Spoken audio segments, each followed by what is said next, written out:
Good morning, everybody, and welcome to the highlight of human civilization. It's called Coffee with Scott Adams. I don't think you could ever have a good time, this good a time, anywhere in the universe.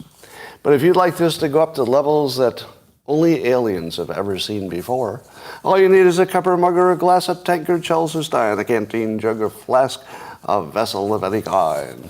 Fill it with your favorite liquid. I like coffee. And join me now for the unparalleled pleasure. The dopamine hit of the day, the thing that makes everything better. It's called the simultaneous sip. Go. That's good stuff, good stuff. Well, the theme for today is everything is fake, except for the things that are real, that are corrupt. So you've got things that don't exist, and also things that do exist that are totally corrupt and fake. And that's all there is. That's it. So that's going to be the theme for today. See if you can find anything that's real in any of this bullshit. Number one, a new video of an alien shaking hands with a man. Yeah, it's one of the grays, they say. And the fact that it looks insanely fake should not influence you at all. My favorite part is where it shakes hands with the human. That's right. There are people who think that the grays shake hands. Okay. So do you remember... I told you I was all happy yesterday because Amazon finally fixed the link to the hardcover of my book, because they had a fake link that was a link to the old publisher's listing that was not a real one. So if you tried to buy my book, you would hit the fake link and you'd think it wasn't available in hardcover. So I finally got that taken down yesterday. It's back up. Fake link is back up. Yeah. Yep. I believe that Amazon says they have an automated process of some sort that they can remove it, but the automated process will run and put it back. So that only the publisher can take it away, and they don't respond to me. Isn't that like a perfect story? Amazon can't give a correct link, the one they know is correct. So it's not a question of whether they know there's one that's fake. They know it's fake. They can't remove it because they say only the publisher who put it there can do it, and they don't return my messages. So I'm the only person in the world who has to hire a lawyer to sue somebody just to get listed on Amazon correctly. So today is lawyer time. So Portfolio Penguin is going to hear from my lawyers today. Now, they probably are just ignoring me. It's like they got better things to do. But I'm trying to launch a book, and Amazon can't figure out how to put the right link there. Even when they know the right link, they can't put it there. Incompetence, corruption, and bullshit. We're in a incompetence cycle like I've never seen. And it's hard to know exactly what's going on here, but nothing works. Nothing works. All right. I'm still amazed that the media is ignoring the story about President Joe Biden calling those Nazis in Florida very fine people. I mean, can you believe he did that? The President of the United States, Joe Biden, calling Nazis, people identify as Nazis, as very fine people. It's mind-boggling. And the media is totally ignoring it. All right. This is my favorite nickname for a public figure. I like my own nickname pretty well, Claw Adams, but this one's pretty good. Glitch McConnell. Instead of Mitch McConnell, use Glitch McConnell. Yes, as I wrote in my Robots Read News comic that you can generally only see if you're a subscriber on Locals, that scientists have found the missing link. You know, they're always looking for that missing evolutionary link between apes and humans. But they now have the missing link. It was turtles.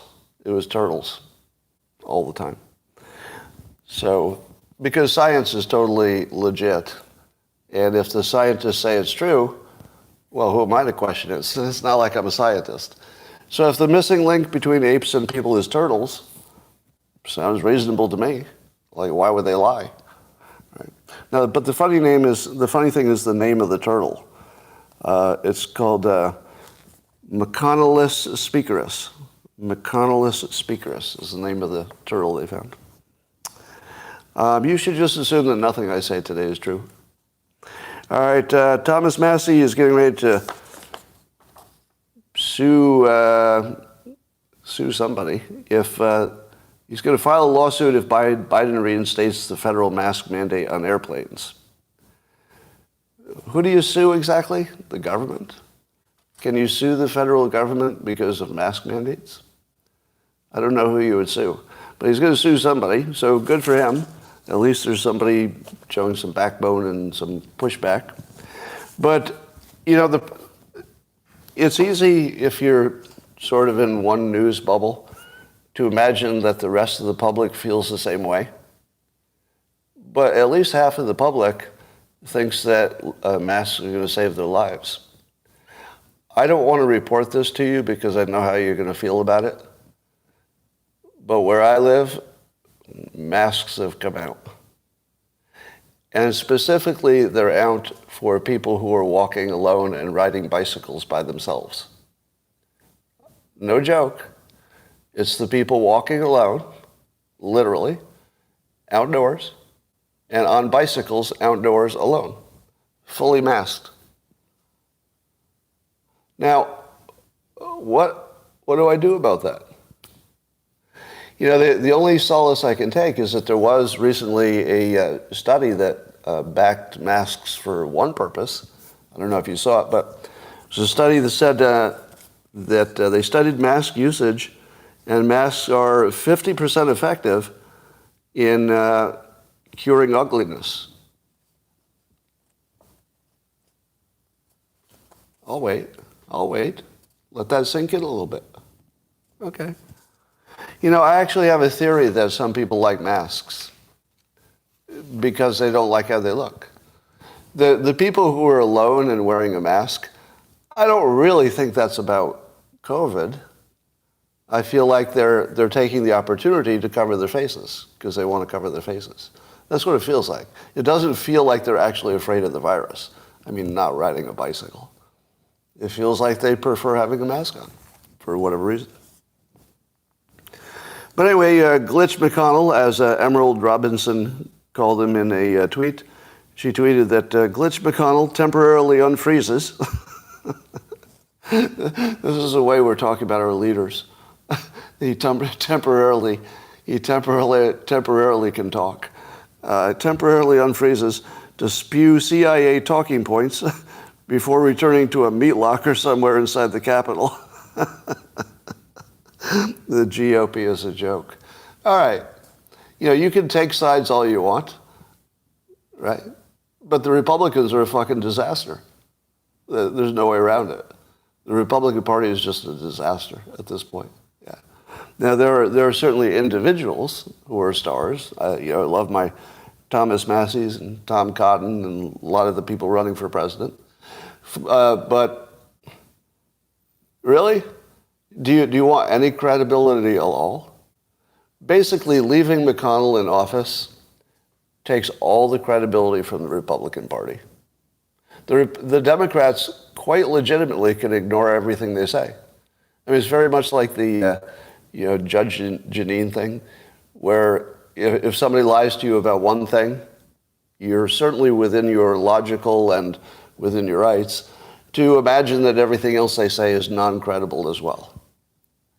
And the Republicans are trying to look credible while keeping McConnell in place. Now you might say, but what can they do about it? Probably everything.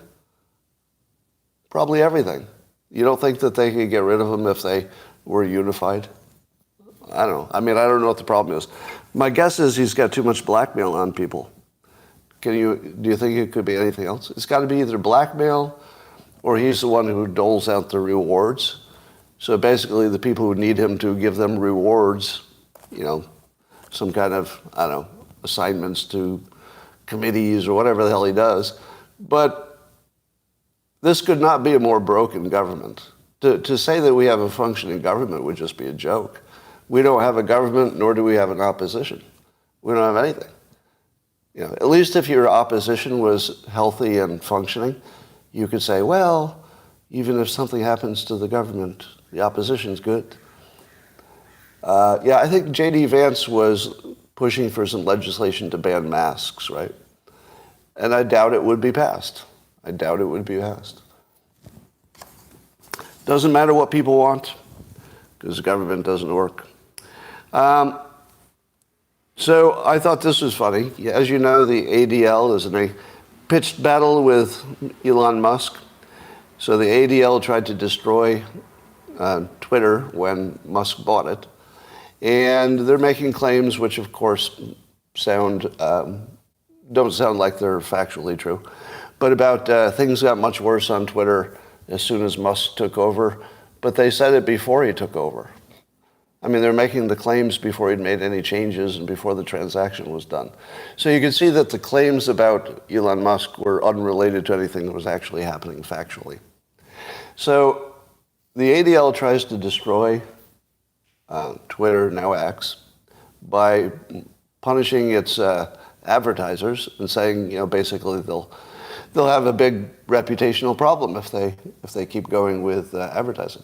So the X platform lost 60% of its advertisers, making a $22 billion investment nearly worthless, unless he does something extraordinary to increase its value. So he's suing. And of course, because Elon Musk is the whale in the fight, he's the big one that's hard to kill, it allows other people like me to be full-throated in our talking out against the ADL, which is a terrible organization, terrible for the country. Just imagine how terrible this is. If the X platform goes out of business, in my opinion, that's the end of free speech in the United States. Is that too far? Now, it's not as if smaller publications couldn't publish. Breitbart can still publish, right? So if Breitbart can still publish, you'd say, well, that's free speech.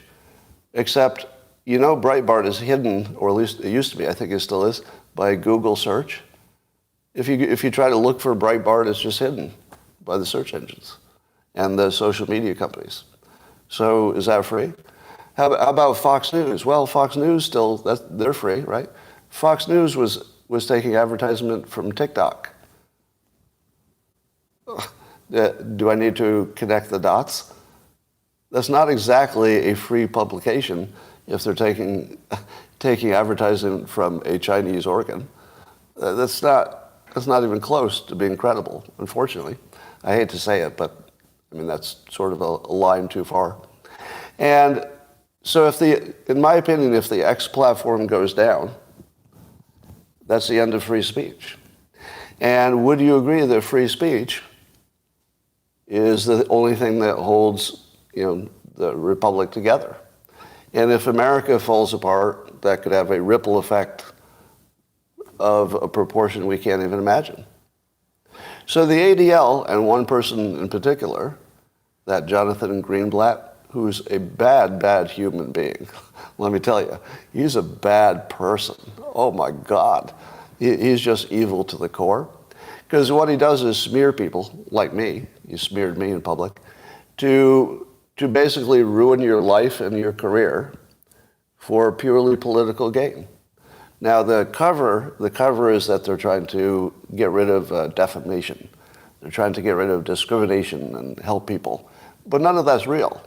It probably was real when it was founded. I believe the ADL has a history of doing some good things. I wouldn't want to ignore that.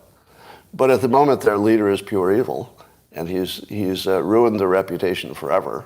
I mean, you could never think of the ADL as anything going forward except an anti-American racist organization.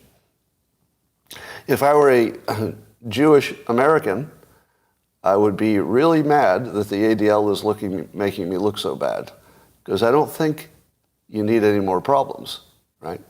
So, in my opinion, the single thing that makes the Jewish community in most danger is somebody representing them who's representing them as basically the most awful creature you could possibly be. I mean, just a horrible, horrible human being.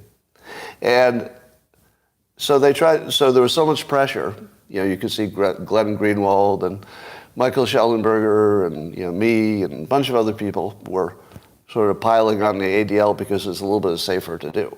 If somebody like me took them on individually, I would just be creamed and wiped off the map in about a minute. But because there's enough firepower, there's a little bit of resistance. Now, what do the people, a lot of the people who are pushing back, what do they have in common? They're already canceled, right? Like people like me are already canceled. The ADL, the head of the ADL labeled me in public this year a Holocaust denier, which I'm not even going to talk to. Obviously, I don't deny the Holocaust. So it's ridiculous. And that's something they said in public about me, right? Now, what problems were I causing? Like, what was the evil that they needed to kill? Is it because I'm working on a student guide to help them be successful, specifically would help the lower income people? That's what I'm working on. I'm working on fixing systemic racism every day, literally every day. It's like the main thing I'm doing. So my books are for the adults, and now we're turning it into a student guide, Joshua Lysick and I. And I'm only trying to make things better. Like I don't have any business model in which I make money by making things worse. Like that's not even on the plate, right? But they're trying to take away free speech. They're trying to take away whatever benefit I could give to the world. And they're doing it specifically because anybody that the Democrats don't like, the ADL attacks, because they're sort of like the pit bulls for the Democrats. So they're a completely partisan organization, completely disgraced.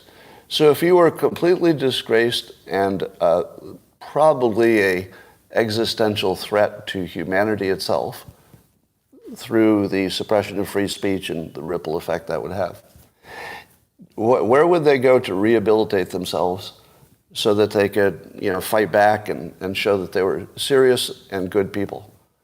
Well, they would go on CNN, because at least half of the country doesn't know that CNN is not a credible news organization. And I say that not as a partisan, it's just a fact. They're not even close to being like a real news organization. But once again, they used to be, right? CNN used to be credible under Ted Turner. I thought that they actually covered the news. That was my impression. But at the moment, it's just propaganda. So who did they bring on to talk to Jonathan Greenblatt? Abby Hoffman? I think I have the right name. One of the prime pushers of the Fine People hoax on CNN. One of the people most notably a pusher of fake news is obvious fake news. And CNN knows it's fake news. So it's basically a racist attack on essentially Republicans. So they bring on the least credible hoax-pushing racist so that the head of the ADL, the worst person in the world, can be redeemed. And here's the messed up part. If you were just a casual viewer of CNN and you thought that they were still a news organization, and you thought the ADL was a legitimate defender of people, because that's what both of them used to be, what you saw would be so confusing. Because you would think, why is Elon Musk turned into this terrible person, according to them? Why is he trying to stop, this good work of the ADL? You wouldn't know anything that's going on. You would be completely lost, because the layers of bullshit are so thick that there's an entire segment of the world that just doesn't know. None of it's real.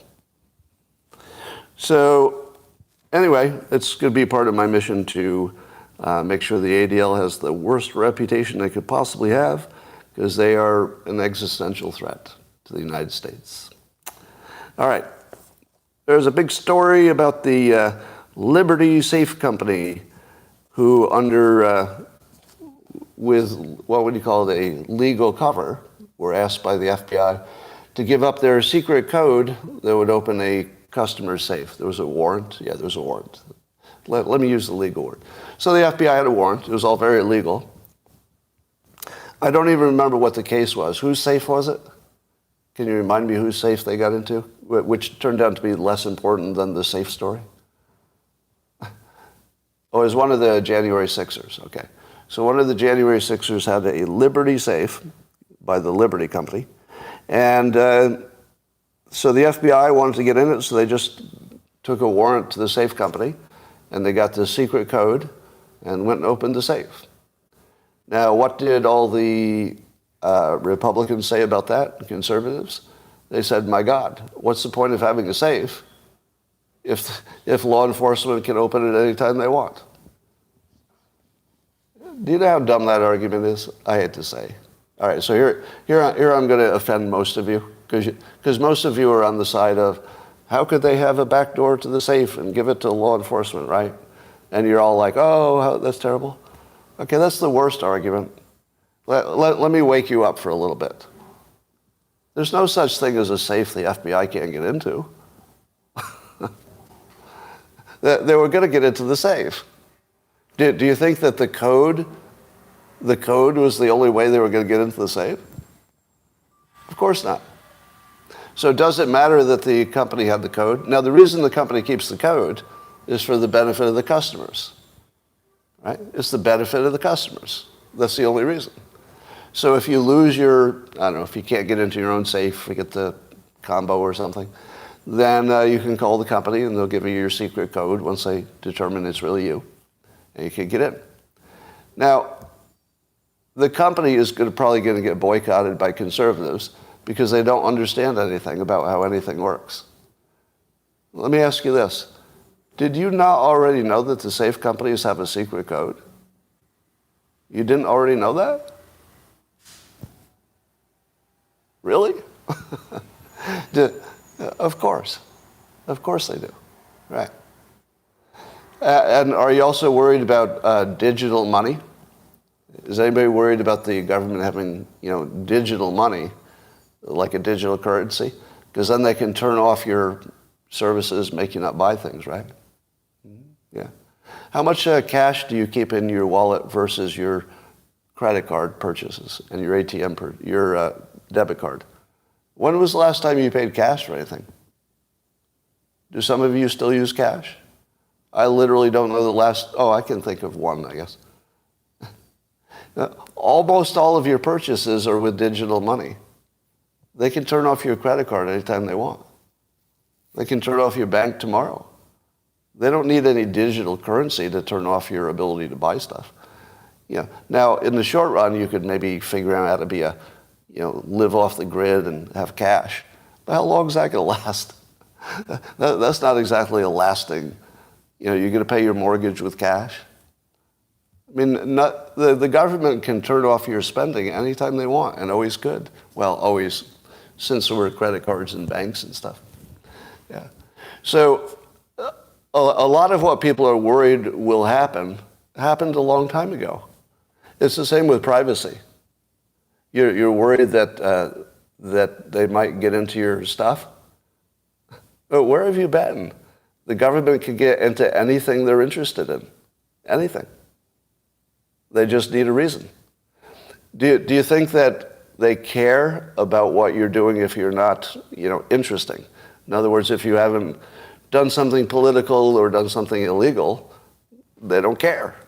So you have privacy only because nobody cares. But that's it. And it's been that way for years. For years, we've had no privacy. We've only had the privacy of not being interesting, so nobody looked. The moment the government is interested in you, but here's the trick. as a criminal. That would be one reason they're interested in you, because there's evidence of a crime. What's the other reason? For political reasons. Yeah. There's literally nothing to stop the government from making up a bullshit reason to study, maybe they can find a warrant against somebody you're talking to, and then that gets them records, your records. You never had any privacy, right? Never had it. Now, I suppose if you're worried that the NSA will pick up your language that you're using and, they'll automatically flag you in a way that they don't now, maybe. But is that a privacy problem? Or is that just they're really good at violating it? But no, you never had any privacy. Your safe was never secure, not from the government. Your safe is only secure from your stupid neighbor's kid who broke into your garage. You don't want him to get your guns. But you were never safe from the government. So all of those complaints are, I think, looking to bankrupt a company that was just doing what a safe company should probably do, which is serve its customers. Well, Jacob, you're coming in late because I just explained how my book listing has been removed once again by Amazon. So somebody here is like, but at least Scott can sell books. No, not very easily, turns out. I can't. I'm the most canceled person in the country. Somebody says, well, at least Scott can sell some books. Try finding any of the 45 books they canceled. Good luck with that. All right. So are you following this 14th Amendment coup, as Joel Pollak points out? So a number of the states are looking to deny Trump the ability to run in their state by pushing this 14th Amendment, which would call him an insurrectionist, basically, and say, you can't run for president in our state, or at least we won't put you on the ballot, because you're an insurrectionist. Now, apparently there's a lot of energy behind this. It's not just a fluky thing. There are a number of states that are looking at it very seriously and pursuing it.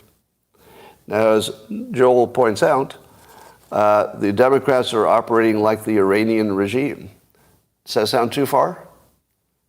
Is that too much of an exaggeration? Well, he backs it up. Here's the next part of the sentence. Trying to disqualify the opposition and that claiming that what's left is the democratic election. That's exactly the Iranian system. The Iranian system is, of course, it's democracy. Once we decide who's on the ballot. Oh, you want this guy on the ballot? Well, he's disqualified. But of the people that we approve of, totally democratic. It's literally, there's no exaggeration. This is literally the Iranian system. That the people in charge, the people running the elections, decide who gets to run as opposed to the people deciding. That is the Iranian system. Normally I would mock, any kind of analogy in this, usually because analogies are imperfect. But in the central point of the analogy, it's right on. It's exact. If you can't run because the people in charge say you won't be on the ballot, that's the Iranian system. That's the exact Iranian system. And the Democrats are plotting this, and how do you not call it an insurrection that they're doing this? Isn't what they're doing right now an active insurrection? They're involved in it at the moment. But do you know why that nobody would call it that? It's because they're following a legal process. And a legal process can be resolved by working it up through the court system. Maybe you get to the Supreme Court, and then it gets resolved. So it's not really an insurrection if the court system can resolve it, right? Wouldn't you agree? That if there's something going on that the courts can resolve in the normal manner that they do, nothing special, that's not really an insurrection. That's people using the law, and then the law decides what uses were appropriate. Exactly like January 6th. Alternate electors, maybe they were no bueno. Maybe they weren't. I don't know. But I know the court could work it out. That's it. So it's exactly January 6th. It's a legal process. that maybe the courts would throw away, just as I imagine they might throw away this 14th Amendment thing. At the same time that one group is being put in jail for 22 years for minor crimes related to what they call an insurrection, the reason the minor crimes are getting the long sentences is because it's in the context of an insurrection. That would be the argument. It's way worse because the context is insurrection. But they're actually doing the same kind of insurrection, meaning using the law as it exists until some larger court, some higher court, says it's either a acceptable use or it isn't. Same process. And one of them is putting people in jail for 22 years for shaking a fence and breaking a window. And one of them is being applauded and probably reelected. Yeah. Nothing in the country is working. It's all corrupt. It's all bullshit. It's all corrupt. Every fucking thing. Want to see another one? Do you remember the sanctuary cities? Hey, you immigrants, you can all come here because, we don't care about the inconvenience or the expense or maybe any added crime or any of that. What we care about is that if you come here, you're safe. So the southern states, Texas and Florida, said, well, let's see if you mean that. So they started shipping people, the immigrants, to their states. As of today, the Mayor Adams of New York City says that basically New York City is done. They're cooked. That the city is dead. Or it's on its way to being dead for sure, because the number of immigrants coming in, 10,000 per month, are completely unsustainable, and it's turning the city into a hellscape. They're $12 billion in deficit, and they're going to have to cut budgets, way down to be able to afford all the immigrants. And he's saying out loud, basically, it didn't work. This whole, he's not saying those words, but he's saying clearly the system doesn't work, and that you have to treat it some other way. Yeah. So this is a perfect example of how this is embrace and amplify. So that's what the governors were doing. So DeSantis and Abbott were embracing the idea that these are sanctuary cities, and they're saying, great, then take all the people who want sanctuary. They're all yours.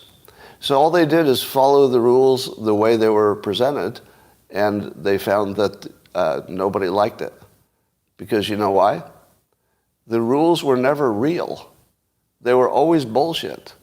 There wasn't any possibility that set of rules could create a stable situation. It could only create exactly what we're seeing. There was no other way it could go.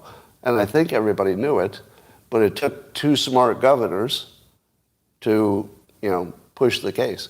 Because if the only thing that happened is Florida and Texas became more Democrat, that's what the free immigration people would imagine would happen. If that's all that would happen, I don't think anybody would care outside of those states. But those two states cleverly made other states care and pushed it just right. So our immigration is completely broken. The whole sanctuary city thing was a joke from the start. I mean, it had some good purpose. The purpose is that the immigrant community could talk to the police without worrying about getting deported. So, you could make an argument for that. Maybe not a convincing one, but at least there is an argument for that, right? So, here it is again. Everything about this is broken. How about, there's a CNN poll on what things about Biden and Democrats themselves are worried about. So there's a really long list of things that they get worried about, including his age.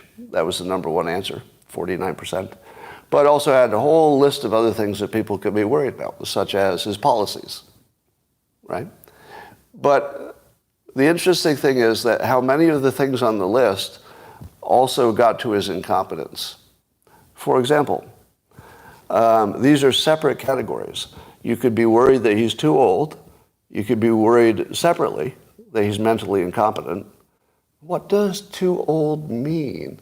They worry separately, it's a different category, about his health, which is totally different than being worried about him being too old or mentally incompetent.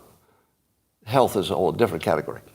A separate category is ability to handle the job.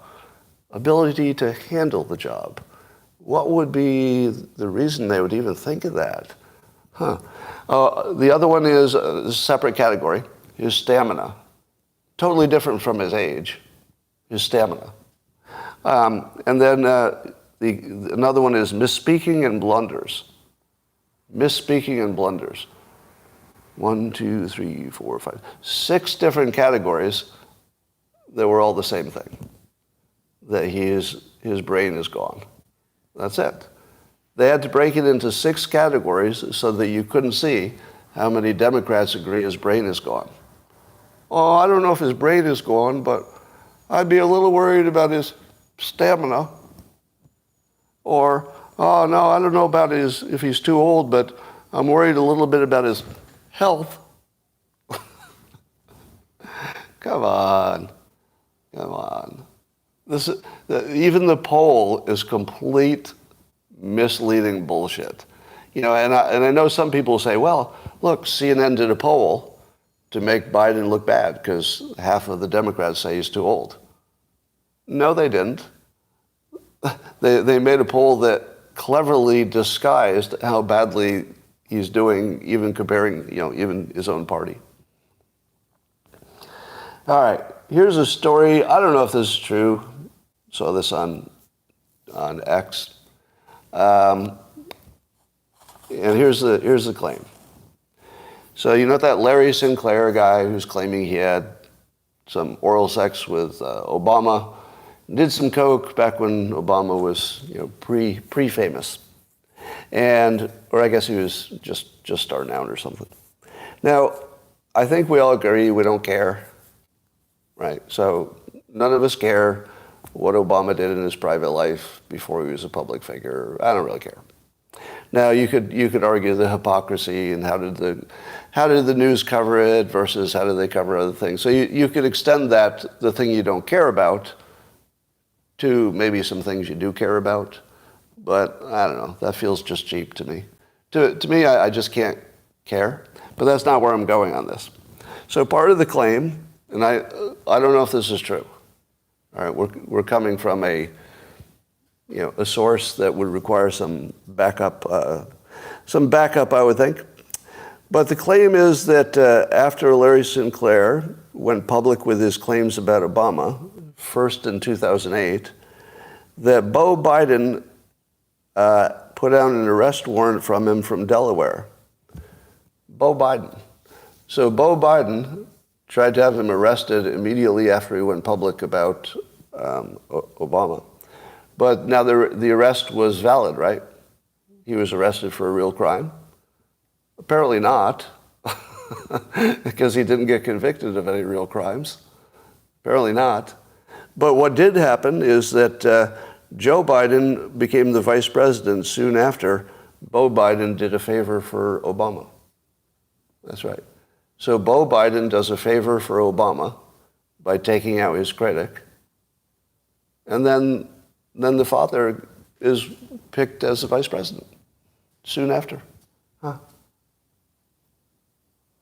So, can you see all the gears of the machine? Were you ever wondering why Obama, who's obviously smart, obviously knows that Joe Biden is a disaster, why would he pick him? What possible reason would somebody as smart as Obama pick somebody as crooked and incapable as Biden? I can only think of one reason. Biden was his tool. And he knew he could control Biden because Biden was crooked. So what he needed was the most crooked guy he could to do all this shit that he didn't want to do himself. Give him a level of deniability. Well, I don't know, Biden did that. Yeah. So to me, it looks like the Obama administration was a criminal enterprise.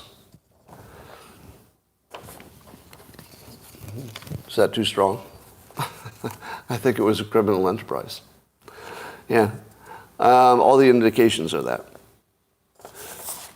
All right. Pretty sure there was something else I was going to talk about here.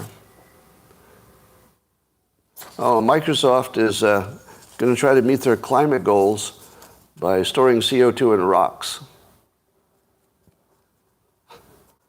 Now, isn't there also a story about 1,600 scientists saying climate alarm is not warranted? The climate's changing, they say, but don't be alarmed. The alarm part is what they're questioning. Again, I say, and I think they were questioning the models. It's amazing to me that the news convinced the public that the models that predict the climate, that's science. To me, that's one of the greatest, accomplishments of fake news, convincing people that prediction models are part of science. It's really the opposite. Do you know what predictions models are made to do? Because I used to make them. That used to be my job when I was working in a bank and then the phone company, is I would predict, what the budget would do in a year. I'd predict how a new project would turn out. We'd spend some money, but we'll make that back in 5 years or whatever. How accurate were my predictions? I don't know. No way to know. Do you know why we did these predictions that we couldn't imagine were accurate or not? And we had no idea. There was just no way to know. Because we didn't use them to find out what was true. That's not what they were for. Do you know what they were for? Prediction models are for persuasion. That's it. They're just for persuasion. Now, it might be persuasion in the service of getting funding. It might be persuasion because you believe something is a legitimate danger, and it's hard to convince people, so you use these models. Models are not science. They are propaganda and persuasion. By their nature. I'm not saying that somebody took a good tool and they corrupted it. No, the tool is corrupt. By its nature, it can only be corrupt. It doesn't have a legitimate use. Well, okay, I'll give you this. Your models, if you have enough models and you play with it long enough, you could create a cone of probability. But even that would be pretty suspicious, right? Yeah, the best you can do is say, well, we don't know, but probably within this range it'll turn out. It's not going to be way up here. It's not going to be way down here. It's, worst case is here, best case here. So somewhere in this range. That's the best case. Do you think models have done a good job historically of even predicting the range? No. There's no science, no logic that would say they ever could. They're not even for that. They are for persuasion. Because if the scientists told you in words, all right, I got some words for you. I studied some things. Humans are creating greenhouse gases. It's making things warmer. I predict it'll be way warmer and then things will fall apart. And then people will say, I've got a lot of things to worry about today. So they go back and they go, okay, nobody's persuaded by our facts. We're going to need something visual. So then suddenly you've got a hockey stick prediction, the famous one that things will be getting warmer gradually, then out of control. Now you've got something to look at, and you can say, whoa, that's a scary shape. Look at that shape. The shape scares me. Because we're visual creatures. You have to turn it visual. So the only reason for models is that it's hard to get people worked up legitimately or illegitimately with just straight facts. You got to turn it into a picture. You got to show a dying polar bear. So it's got to be visual. So every time you see anything visual, whether it's a picture of a graph or a hurricane or a dying thing, those are all in the field of persuasion. None of that's science, nor does it confirm any science, right? If they did separately a test that confirmed it, you could, maybe. Maybe, probably not. But you have to understand all of that is not science. And the fact that CNN and MSNBC and all the illegitimate entities are trying to convince you that it is. And that if you don't believe the persuasion part, you don't believe science. As if... Now, here's why I will never be asked by MSNBC or CNN to give my opinion on climate. Because, except for Vivek, I have the best opinion. Well, best explained opinion. Because most people can't explain what's wrong with models. You would have to have actually that experience to know that you can tweak a variable and get anything you want. Because I did. It was my job. Tweaking variables to get what my boss wanted the answer to be. That was my job. Do you think if I had a prediction that said that the thing that they wanted to do was uneconomical, do you think I was going to bring that to my boss? Why would I? I would just have to go back and change it. That's how the real world works. The real world doesn't use projections as information. It's just propaganda, persuasion, and it's an icky part of the process. It's basically marketing. It's marketing for scientists. That's what it is. And people are judging the marketing and acting like the marketing is the science. That's one of those things that I can say that regular people can't say because I have a little more freedom. All right. Was there any story I missed? Your eyes look high? My eyes look bloodshot because I'm tired. I've been working too hard. Working way too hard. No, I'm not high. But thanks for asking. Don Steele says, nobody gives a shit about Scott's position on anything, and he's butthurt. Don, you're on my live stream. Did you look at all the things you could do today in your life? And you said, you know what I could do? I'd like to be on the Worthless Guys live stream today. That was your decision, Don. So if I'm worthless, that would make you like the dingleberry on the worthless guy's ass. Right? So at least the worthless guy was important enough for you to be my dingleberry. So Dingleberry Dan, Dingleberry Don, has decided that that was how the value he would add to the world today. So the value you added was that. Huh? All right, I have one more story to blow your minds. You ready? So this is a true story that I can confirm, and you can confirm it too, actually. It's easy to confirm. RFK Jr. has this problem with his voice called spasmodic dysphonia. Most of you know I had exactly the same disorder, and you don't hear it. You can confirm with your own ears that I do not sound like RFK Jr. And I was cured by surgery. The reason I got cured by surgery is that I found a doctor who knew a doctor who was doing a surgery. So I didn't use any public sources. You know, I didn't use Google. Google didn't turn it up. Couldn't find it in any search. But a doctor knew a doctor who knew a doctor that got me to Dr. Gerald Burke at the U.S., let's see, what is it? There's a Southern California entity, a big important one with a long name. Anyway, so I talked to other people who had done the surgery, and they were all perfect. They were cured. They all had perfect voices. So I knew it was real because I talked to people who did it, real people. So I did the surgery, and it's a long recovery, but now I'm recovered. And my voice is, at least you can understand it.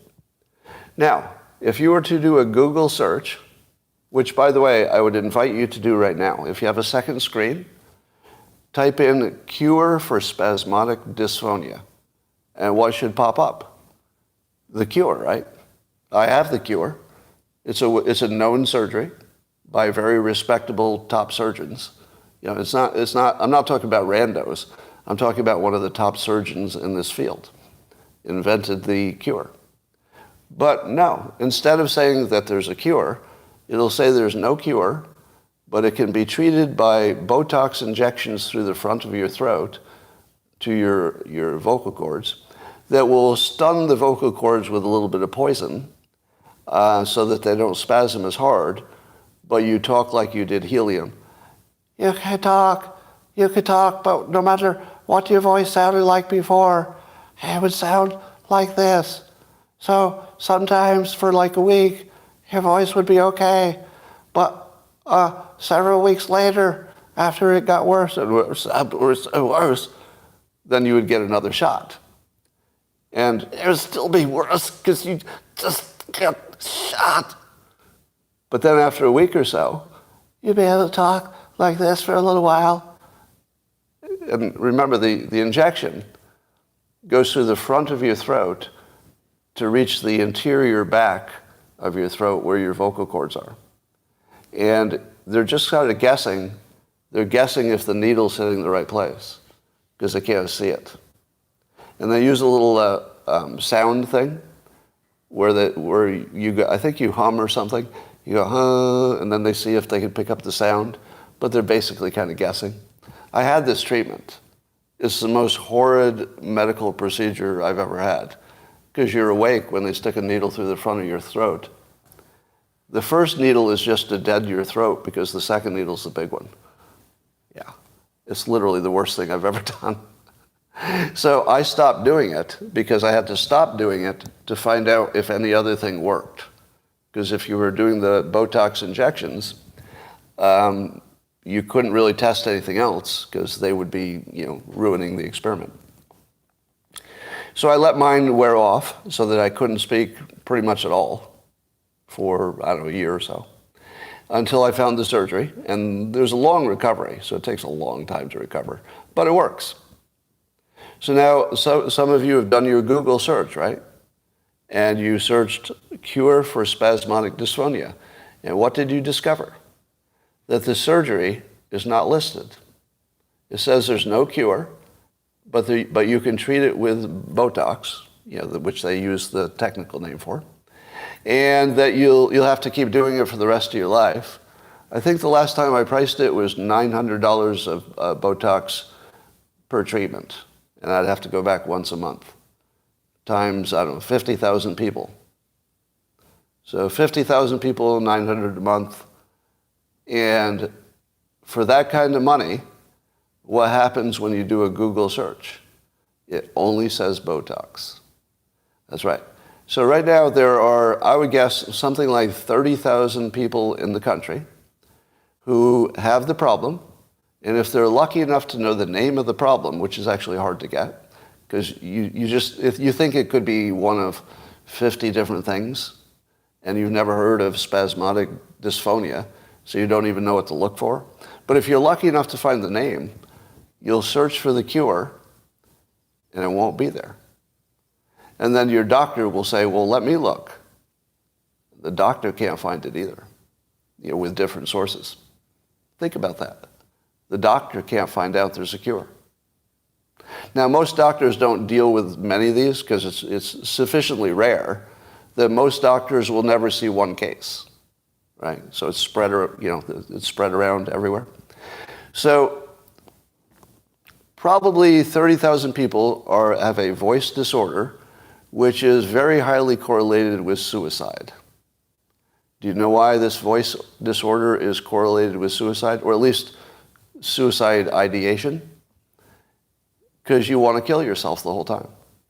Your life is so bad when you can't talk, you can't have conversations, you can't get into relationships. Like if you're not already married, good luck. And if you are married, you're going to get divorced because you can't talk. The phone rings and you can't answer it. It's actually not worth living. I'll say it directly. When I didn't think there was a cure, I did have a second option. Now, I wouldn't have done it because I was married and had responsibilities and stuff. So it wasn't an option for me because I had real world things to take care of. But I wanted to. I wanted to. Every day I wanted to. I woke up every day and wanted to take my own life. And if you talk to other people who have this disorder, they're going to tell you the same thing. They may not admit it to the people in their life because, same reason, they need to stay alive. They may have people who depend on them. But they want to kill themselves. It's that bad. So how bad is this situation? Do you believe that RFK Jr. is correct when he says, generally speaking, that the big pharma industry is not on your side? Because in this situation, that's 30,000 people who wake up every day, don't know that they could be cured, and want to kill themselves. Now, if I were not talking to you live, so you could actually hear my cured voice, see this is my scar, if you're watching it on live stream. That's the surgery scar right there, right? This is real. And you can also check for yourself that the surgical cure does not show up on Google search. You can see for yourself. You can hear me. You could talk to other people. You could talk to Dr. Gerald Burke, B-E-R-K-E. He'll pop up in the search. You could ask him, is there really a cure? Yes. Have you cured many people? Yes.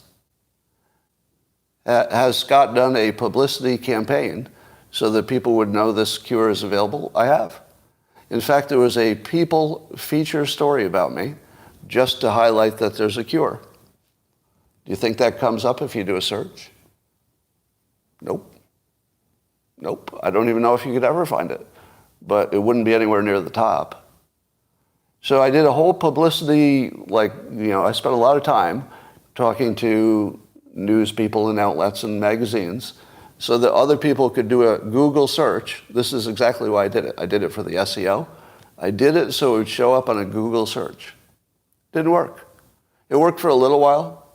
For a little while, you could find it, but it eventually got pushed down. So that's the world you live in.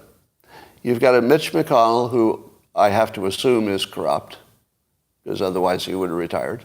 I see no other explanation except corruption. You've got a corrupt Joe Biden with a corrupt family situation. Whatever happened with this Obama story and Beau Biden, if it's true, it looks corrupt to me. You've got the ADL, which is pretending to be, defending the people who need to be defended, but it's a joke. It's a corrupt organization, just an organ of the corrupt Democrat Party. We've got a coup in progress that's, masked by the legal system. But the 14th Amendment stuff is just a coup. I don't know what else to call it. And, if January 6th was a coup, this was a coup. So, is there anything that's not corrupt? We're talking about bringing masks back. We're talking about requiring vaccinations. After hearing my Botox story, would you get a vaccination? Now, I realize they're different companies, but it does tell you what environment you're in. You're in an environment of zero trust. And the reason it's a zero trust environment is that everybody's corrupt. Every organization is corrupt. All of them. You trust Alex Berenson?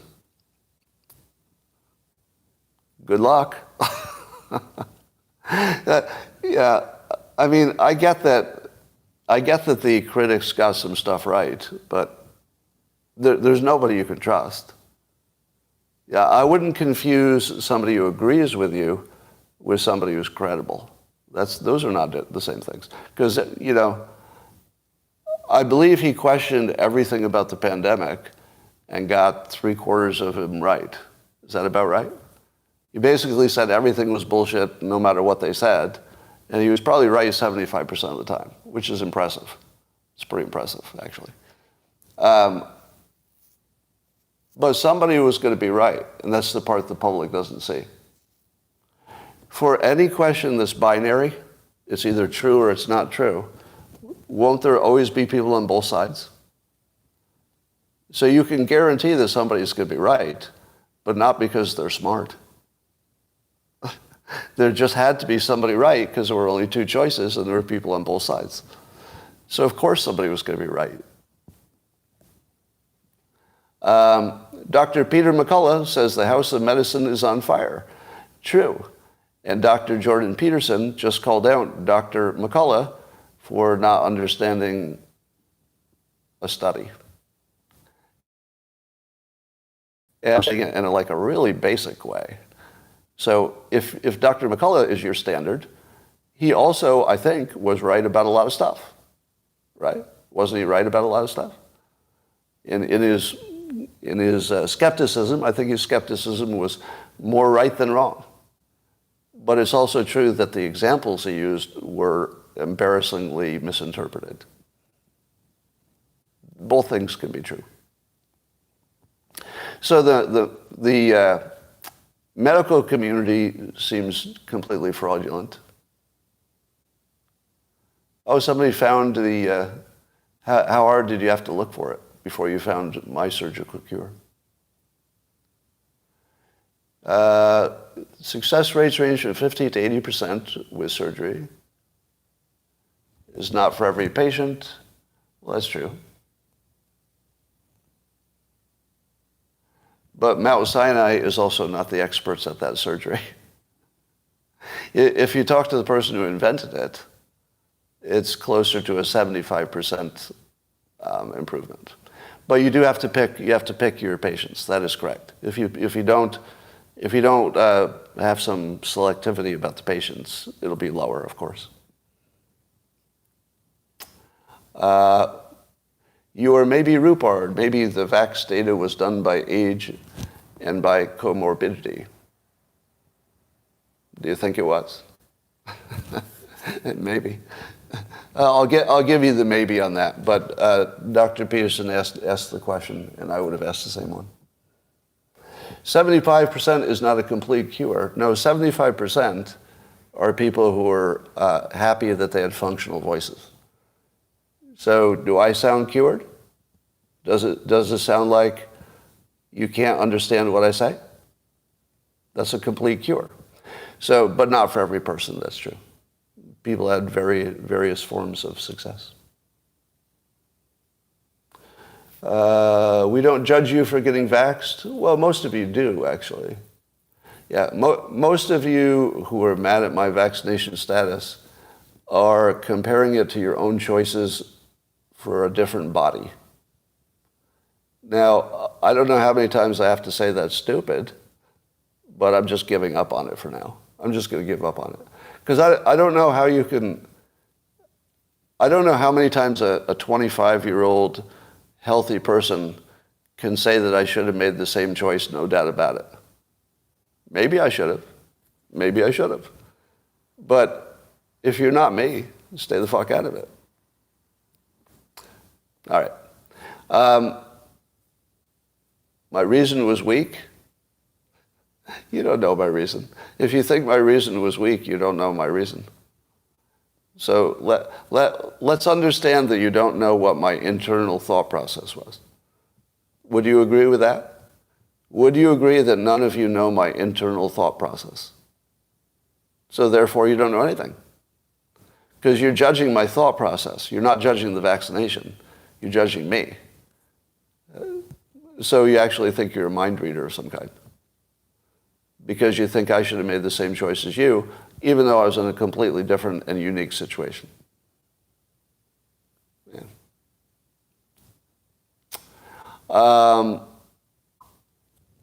What about Phil Bump? You need to learn how to research from Phil Bump. Has anybody seen Phil Bump? Go back. So now that you know that the Washington Post is not real news, and hasn't been for a long time, you know it's a CIA organ, or I don't know, FBI, or whoever it is. But our news is not real. The political stuff is all CIA driven. So how do you feel about that Ukraine war? Do you think there would be a war in Ukraine if our government were not corrupt?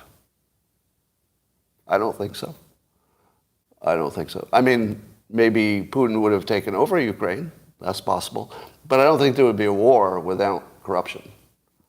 I believe the entire war is a cover for, or an opportunity for, or maybe both, corruption. So to me, it's not a war. It's a bunch of corruption that has violence associated with it. It's more like the mafia than a war. And by the way, do you know why we don't need to worry about Putin using nukes? Do you know why we don't have to worry about Putin using nukes? He doesn't need them.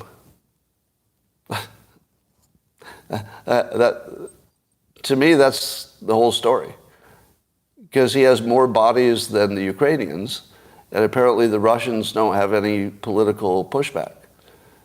Now, it might be hard to get information out of Russia that's accurate, but is there any evidence whatsoever that the Russian people are too concerned about how many prisoners and young men they send to die? It doesn't appear that there's any political pushback whatsoever in Russia. Am I wrong? I mean, I haven't seen evidence of it, not that we would necessarily know. But as long as there's no public pushback to the number of young men who are being killed, and as long as they can pay their bills, basically, as long as Moscow's fine, they can just keep running it. And the Ukrainians are going to run out of human beings. So why would you nuke when you could just keep doing what you're doing and be patient? So we have basically zero nuclear risk because the whole thing is a corrupt, ridiculous charade. I like to say charade, not charade. It's obvious. It's obvious that we know that Russia is going to grind down the Ukrainians. Now, that could be the end of the story. It could be Ukraine runs out of people. I was talking about this on the podcast with Colonel Manis, and he was saying that the big variable is going to be, Ukrainian soldiers. They'll just run out of soldiers. But I said, being no military mind myself, can somebody give me a fact check? How long has the actual invasion, the original invasion was when? How long ago? When Russia moved in? Because I'm losing my sense. You're having the same problem. You're losing your sense of time. Well, let's not count 2014. I know where you're going with that, but if you count the more modern move, February 22. All right. So a year and a half, or a year and 8 months, or whatever it is. So here's the question.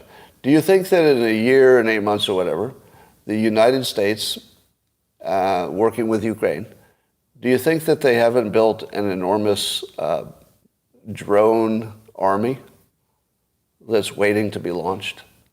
Now, maybe not. I have no information, no inside information. But if I were running a major war and I knew that drones were going to be, and the things that fly were going to be the major determinant of outcomes, I would immediately spin up a wartime secret facility. It'd have to be secret, so we wouldn't know about it. And I would start making programmable drones that could fly in waves. So here's what I think. I'll give you let's say a half prediction. It's a half prediction because maybe 50% chance that when the Ukrainians are legitimately running out of bodies, like actually don't have any, to run the big machines, and it looks like Russia could just, walk over them, that there has to be another response, which is not going to be just quit and give up. I think that you're going to see the sky blackened with drones.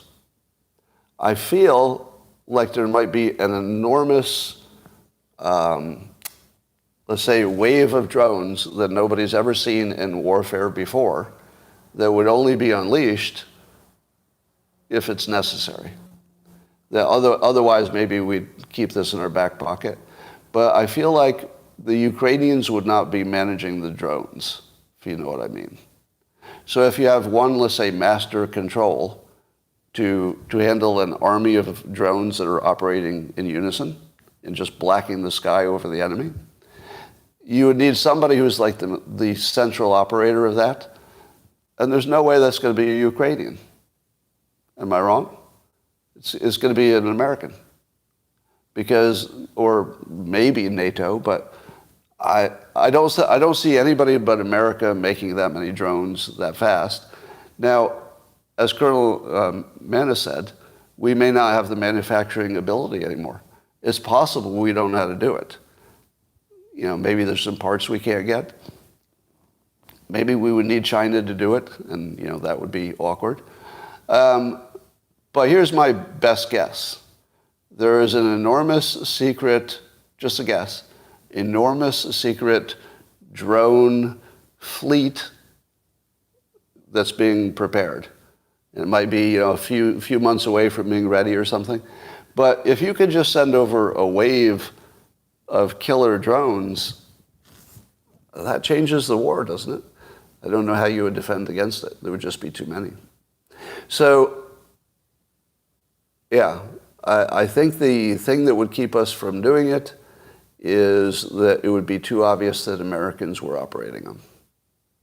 But that we would drop our worry that it's too obvious Americans are in the war directly. I think we would drop that objection the same way we dropped the, F-16s? Oh, we'll never give you these really good ones. Okay, you can have them. Well, we're never going to give you any of these HIMARS. Okay, you're going to need some HIMARS, right? So we don't give them anything until there's no choice. And we're running up against the point where there will be no choice but to introduce a wave of drones that are operated by Americans who we will try to tell the Russians are not Americans. But there's no way in hell a Ukrainian is going to be sitting at the control panel for 10,000 American drones operating as one. There's no way that's going to happen. So anyway, so war is unpredictable. No. Did you hear Tucker is doing a story on Keith Olbermann cucking Phil Bump? I don't know. Is that real? It's coming from NPC Court Jester. That doesn't sound real. Oh, Lucky Palmer, or I'm sorry, Palmer Lucky? Wait, is it Lucky Palmer or Palmer Lucky? He's got 2 first names and 2 last names. I've actually talked to him, and I'm forgetting which it is. But Anduril is his... who's telling me this? Oh, well, I've got a feeling it's somebody who knows his proper name. All right. So, one kook attacking. They're already sitting in control of thousands of drones even on paper. Yeah. So Anduril is an American drone maker. Now, they've been around for 5 years or so. How many drones can you make in 5 years? I've got a feeling we have a lot of them, or we could by now. All right. That's all I got for today. YouTube, thanks for joining. I hope I was not too depressing, talking about how everything's broken and corrupt, but maybe you know more than you did. And I will talk to you tomorrow. Bye for now.